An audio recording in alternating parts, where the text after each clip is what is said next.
Money cannot buy freedom. It is the result of struggles of many brave hearts. Let's honor them today and always. A very happy 69th independence to all Sri Lankans. Good evening and welcome. This is Primetime News. I'm Joel Outskun. First, the headlines. Addressing the nation at the 69th Independence Day celebrations, the President says priority should be given to economic freedom in the country. සමෘද්ධිමත් ආර්ථිකයක් ගොඩනැගීමේදී දේශපාලකයන් සහ රාජ්‍ය නිලධාරීන්ගේ කැපවීම සහ අවංකභාවය ඉතා අත්‍යවශ්‍යයි. Her Majesty Queen Elizabeth II extends her wishes to Sri Lanka on Independence Day. Corp launches investigations into the hedging deal. බැඳුම් කර ගනුදෙනුව වගේම මේ හෙජින් ගනුදෙනුව පිළිබඳව විමර්ශනය අපි පාර්ලිමේන්තු කෝප් කාර්ක සභාවෙන් ආරම්භ කරා. The power of the nation should be vested in its people, a statement from MP Vidura Vikramanayaka. Another revelation regarding land reclamation in Dabulla and Mirigama. On our top story today, the 69th Independence Day celebrations highlighting national unity took place at the Golf Face Green today, with President Maithripala Sirisena presiding over the event.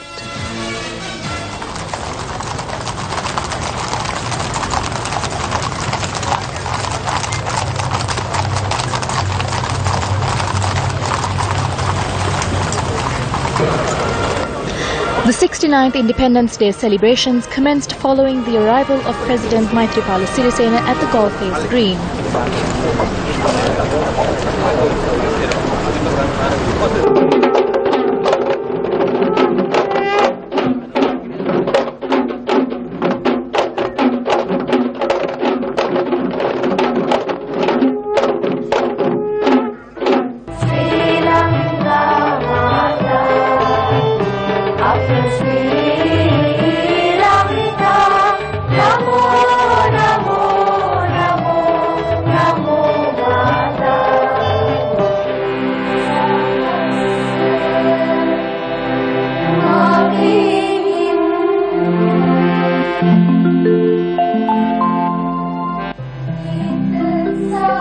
A 2-minute silence was observed in honor of national heroes who made the supreme sacrifice to protect and preserve the freedom and the territorial integrity of the country.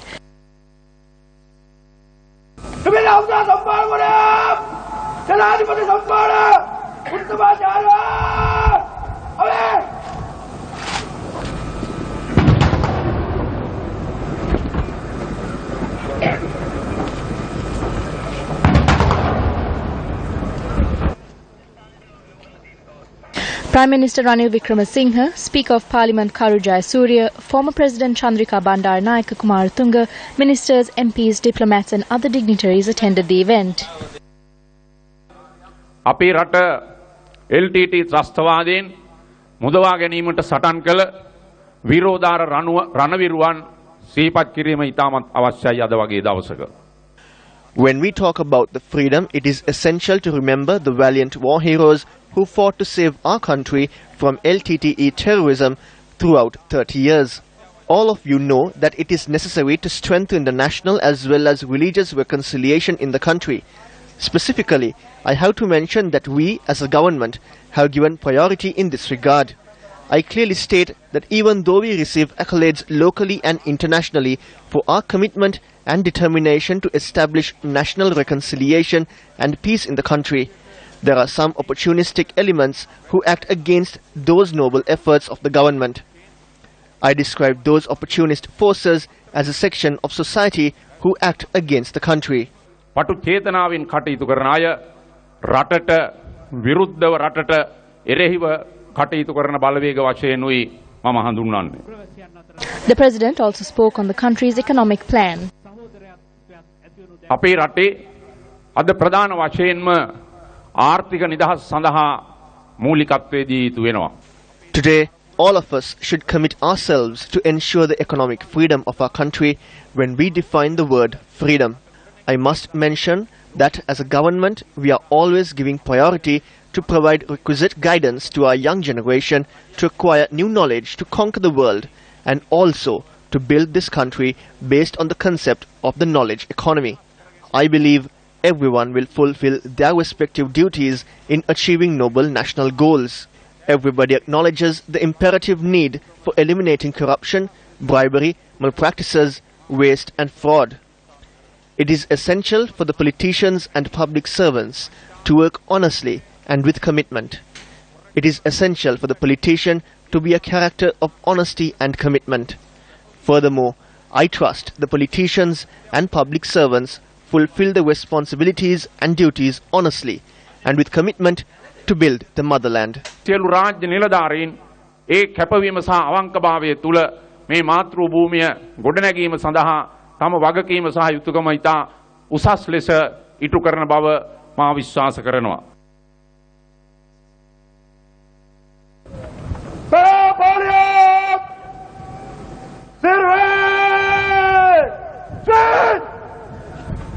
Over 7,000 individuals represented the three armed forces, police, civil security force, National Cadet Corps and National Youth Corps at the 69th Independence Day Parade.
The struggle towards independence in Sri Lanka was a peaceful political movement which aimed at achieving independence and self-rule for the country then called Ceylon from the British Empire. Let's take a look back at history as we mark 69 years of independence from colonial rule. In 1505, a Portuguese fleet commanded by Lourenço de Almeida was blown into Colombo by adverse winds, and this was the final moment of sovereign Sri Lanka. The Portuguese maintained their superiority for over a century until in September 1655 they were challenged by the invading Dutch forces led by Gerard Hult. The Dutch colonial era, which commenced then, only ended in 1796 when the English invaded the country seeking to establish their power in the region. The British were able to solidify their hold on power, which led to the signing of the Treaty of 1815, which ceded power to them. Their initial victory was short-lived, and failure to address concerns of the people led to the 1818 rebellion. In 1848, a second rebellion was launched in Matale under the leadership of Gongale Godabanda and Veerapuran Nappu, but this too was defeated.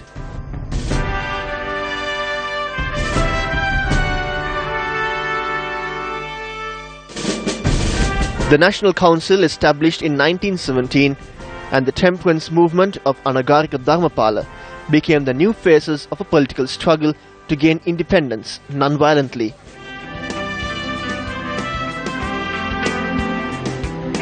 The political struggle for independence was led by Mahamanya D.S. Senanayake and the Sinhala leaders, as well as the Tamil and Muslim leaders of the country. The freedom that was lost 200 years ago in 1815 was finally won back on the 4th of February 1948.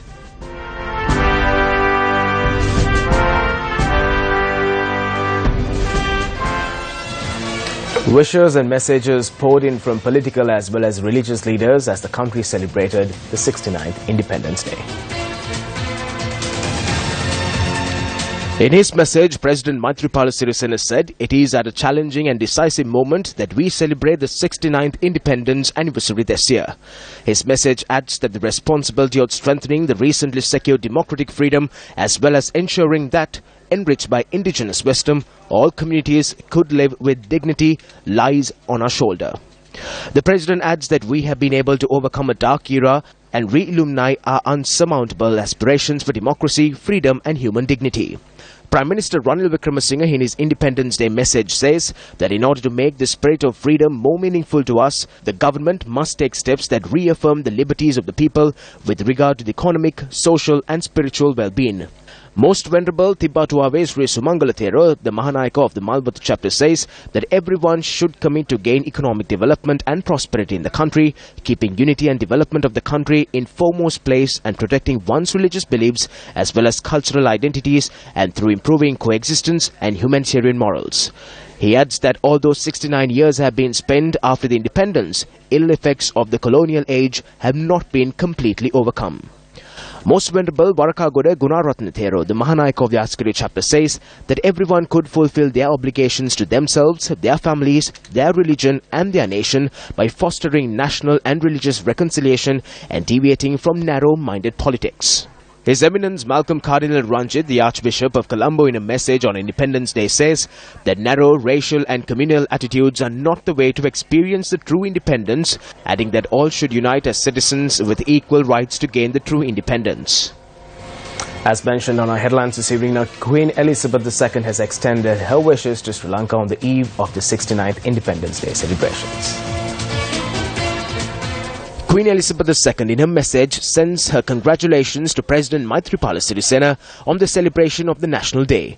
The Queen adds her best wishes for the good fortune and happiness of the people of Sri Lanka in the coming year. Indian Prime Minister Narendra Modi tweeted his Independence Day greetings to the people of Sri Lanka, describing Sri Lanka as a valued friend and neighbour. In his tweet, he also wishes Sri Lanka to continue to prosper in the years to come. Meanwhile, an event was held at the Independence Square this morning to commemorate the father of the nation, D.S. Senanayake. Tributes were laid at the statue of the late Mahamanya D.S. Senanayake, located at the Independence Square. The event was held under the auspices of Speaker Karu Jayasuriya. State Minister Wasantha Senanayake also placed a garland to the statue of D.S. Senanayake. Central Province Governor Niluka Ekanayake laid floral tributes to the statue of D.S. Senanayake at the historic Mahamalwa in Kandy. Keeping with tradition, the Sri Lanka Navy honoured the nation with a 25-gun salute at the lighthouse in Galface.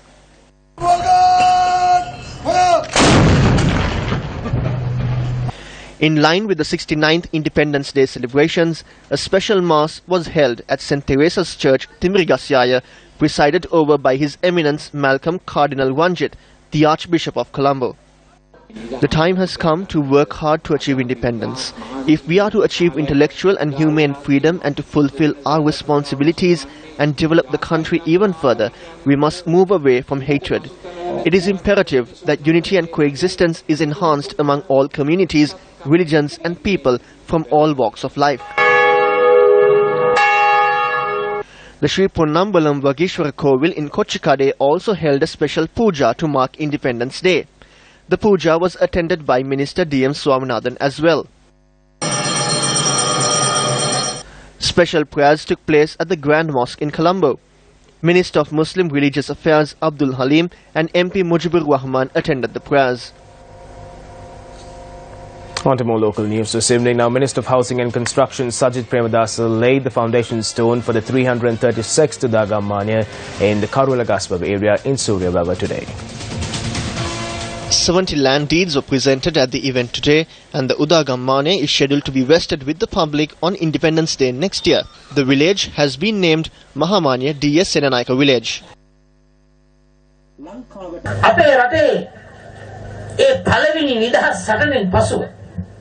There was a second struggle for freedom in our country after the first. We are going forward as a proud nation because the Tri-Forces and the police, our valiant war heroes, were victorious in that second struggle as well. We have a third struggle for freedom, that is to alleviate poverty. The struggle to create a country where all the citizens have the right to live without hunger and thirst. The struggle to provide everyone with a plot of land of their own. The objective of the third struggle is to provide employment to the youth so that they can live better lives in society. Friends, all of us in the Good Governance government are now carrying out the third freedom struggle of this country.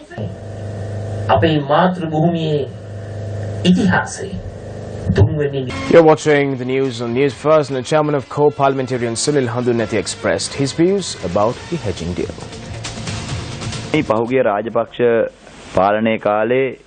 The hedging deal is a completely wrong decision taken by the former Rajapaksa administration. There had been no proper investigation carried out on the hedging deal in the past. There is a loss of approximately $2 billion annually as a result of the hedging deal. A payment of $27 million had to be made to the Deutsche Bank in the month of August. We have paid 404 million rupees in legal fees to foreign lawyers in order to settle this issue. The central bank has spent 500 million rupees on behalf of the Petroleum Corporation. This has no end. Hedging is over. Even the chairman are no more. That rule is also over, but the country continues to incur losses. We have made a request from the Auditor General to investigate into this in a similar manner to the bond matter. We have asked for the investigation reports produced by the Auditor General's Department, the CID, the Bribery Commission and at ministerial levels to be collected and its progress be presented to Parliament. COPE needs to begin investigations into this. Therefore, we will commence a special investigation into this through COPE to reveal the massive loss that has been caused to the country. විශේෂ විමර්ශනයක් අපි පාර්ලිමේන්තුවේ COPE කාර්ක සභාවෙන් ආරම්භ කරනවා. It was not just MP Sunil Handunethi, the chairman of COPE, who spoke about the hedging deal. Now, Attorney at Law Maitri Gunaratna also spoke regarding this. අපි දන්නවා COPE කමිටුව තුල Sunil හඳුන්නෙත්ති මහත්මයාට മന്ത്രിතුමාට We know the challenges Sunil Handunethi had to face within COPE. When this was at COPE, they tried to get him to say that there was no fraud. He was firm in his stance and has given a decision. The President has now appointed a commission to look into this. There is no need for party differences. Whoever does a good job needs to be commended. We are of the strong stance that the culprits of any fraud, be it the hedging or anything else, they need to be identified through presidential commissions and put behind bars. මේවට ජනාධිපති commission පත් කරලා මේවයි ඉන්න හොරු ටික අල්ලලා ඇතුළට දාන්න ඕනේ කියන ස්ථාවරය අපි දැඩිසේ ඉන්නවා. Minister Mahinda Amaravira also commented on the same controversial hedging deal. I was also in the COPE. We provided recommendations, but those could not be enacted at that time. There is no issue in looking into this. If there has been a mistake, we have no issue with the offenders being punished. When such a fraud happened, it is of no concern. Whatever government it may be, the punishments should be meted out. Well, Southern Provincial Councillor Pasandayapa Bevordhana says that the change can be instilled in society by bringing those involved in the bond scam before the law. Now, he made this observation while attending a function in Paskoda. The President recently appointed a commission to find the culprits of the infamous bond scam. The first ever commission appointed by a president or a prime minister was made in the 1950s. It was the Thalagoda Pitya Commission appointed by SWRD Bandarunayaka. I have trust in our current president. If he is to enter the history books of our country, then he should find the culprits and take the necessary decisions. If a correct decision is made on the culprits of the bond scam, then the country's society and culture will change significantly with that decision. The former chairman of the Ceylon Chamber of Commerce, Chandra Jayaratne, has made an appeal from the Institute of Chartered Accountants of Sri Lanka to protect the integrity, independence, professionalism and unbiased judgment of the holder of the office of the Auditor General. The letter reads that the public criticism and associated pressure on the Auditor General from some leaders in governance may have the effect of attempting to influence the independence and professionalism of the holder of office of the Auditor General. Chandra Jayaratne in his letter notes the importance of the position of the Auditor General and goes on to say that it is the most prestigious and responsible office a member of the Institute of Chartered Accountants of Sri Lanka can hold. In this context, the former chairman of the Ceylon Chamber of Commerce requests the institute to write to the President, asking him to publicly caution those who are culpable of attempting to criticize, pressure or influence the Auditor General in violation of the Constitution to immediately cease such unacceptable actions. He also requests to write to the Prime Minister as the leader of the political party, whose members appear, as reported in the media, to possibly be associated with the pressure, criticism and influence exerted on the Auditor General, requesting him to advise such members to immediately refrain from such deplorable conduct. And the Speaker of Parliament to caution members of the Parliament to refrain from any actions that denigrate the office of the Auditor General. And on to a story that made it the headlines this evening. Information has come to light regarding an illegal land reclamation project in the Mihirigam area in Kampa. Based on information received from area residents of Kostatadeniyawa in Mihirigam, officials took measures to inspect the illegal land reclamation site. The Mihirigama police and development officials of the Agrarian Service Centre in Pallegama inspected the location. It was revealed that the paddy land is being filled to be sold after being divided into plots. Area residents charged that this illegal land reclamation has been going on for about 7 years. They filled up this land and they are asking for an access road over another paddy field. Is it legal to fill paddy fields? If it is not legal, why isn't action being taken? After we complain, police come and arrest them, but by afternoon they resume their activities. What power do they have to do this?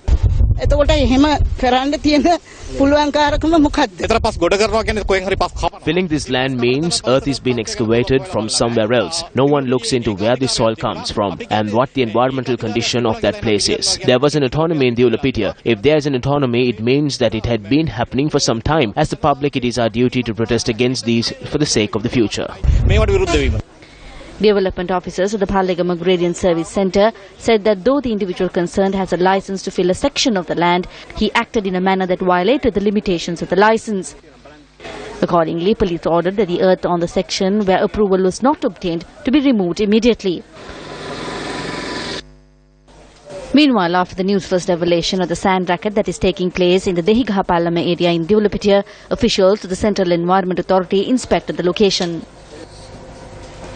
Meanwhile, a tense situation arose today due to reclamation of land in the Ratmalagha area in Dambulla. Now, after inspecting the location, Urban Commissioner of Dambulla ordered to put a stop to the land reclamation. A hotel is being built on a land in Ratmalagha area in Dambulla, and adjacent to this land there is a plot of land with a rocky outcrop used commonly by area residents. According to area residents, they use this plot to dry their paddy during the rainy season. They charge that measures are underway to excavate the rock and build a swimming pool at the location. After a complaint was lodged, an urban commissioner of Dambulla, Atma D. Jayaratna, inspected the area. අපිට මේ කාගේවත් එකක් අල්ලගන්න නෙමෙයි මේ කරන්නේ අපි අපේ පොදු දේ මේ ගම්මුන්ගේ කමත බේරන්න හරි මේ කමත අරන් නෑ නැත්නම් මොකද ඔයා දැන් මේ අර වැට කැවුව කවුද මේ පොකුණාව වැට කැවුව මේ කෑල්ල තමයි මගේ කෑල්ල හරිද අපේ වැට කැවුව වැට කැවුවා ඒක එපායි කිව්වා අයින් කරා. Later, it was revealed that the person who is alleged to be the owner of the land had agreed to sell the plot of land to the hotel. However, a problem has arisen with regard to the ownership of the land being held by this individual. එයාට මම කියලාරි දෙන්න ගනුදෙනුවක් දෙන්න කතා කරගත්තා හරි වර්තව ගන්න ඕනේ ඉඳ වල සුත්තර නෙවෙයි බැම්මකුත් ගහලා අර වතුර පිරලා අතනින් මේ පාරට මේ අයිති කාගේ ඔය කොටස අක්කර භාගයක් මට තියෙනවා කොහේනු පියාර රාජකාරියටත් ඉඩම් අය අක්කර භාගයක් වුණාට මෙතන අපිට හතර මායිම් පැහැදිලි නෑනේ අක්කර භාගය. Due to the problematic situation, the Urban Commissioner ordered for the development work on the land in question to be stopped immediately. When the group was leaving the location, a tense situation arose between villagers and the owner of the land.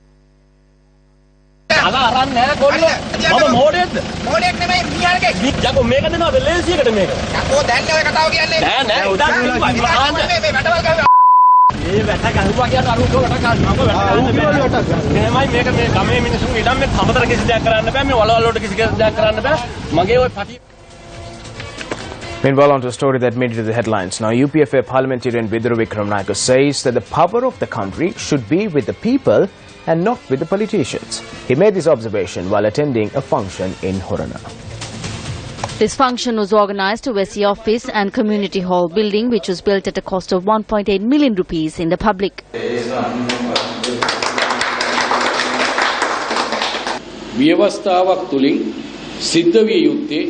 What the constitution should do is not fulfill the needs of various political parties or gangs. It should not create divisions within the country. It should create an environment where ordinary people can carry out their day-to-day activities freely. This is what we hope for, because I believe that the power of this country should be with the public and not with the politicians.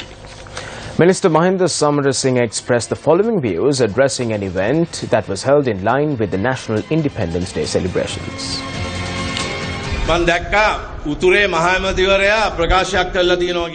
When I was arriving here this morning, I saw on the newspapers that the Chief Minister of the Northern Province had made a statement that he will take steps to establish a hybrid court in the north no matter what. I think he's dreaming. I would like to remind all of you that as long as President Maithripala Sirisena is the leader of this country, he is bound to protect all the war heroes in the tri-forces, the police and all those who have sacrificed their lives and even those who have been disabled by the war. I would also like to remind that at a time when there are steps being taken to carry out amendments to the Constitution, we are made to think twice about devolution of power when there are chief ministers who are making such statements. That's a look at primetime weekend news for this evening. I'm Zola Outscoon. Thank you very much for stopping by. Latest and trending stories follows on our award-winning website, www.Newsfirst.lk. Take care. Good night.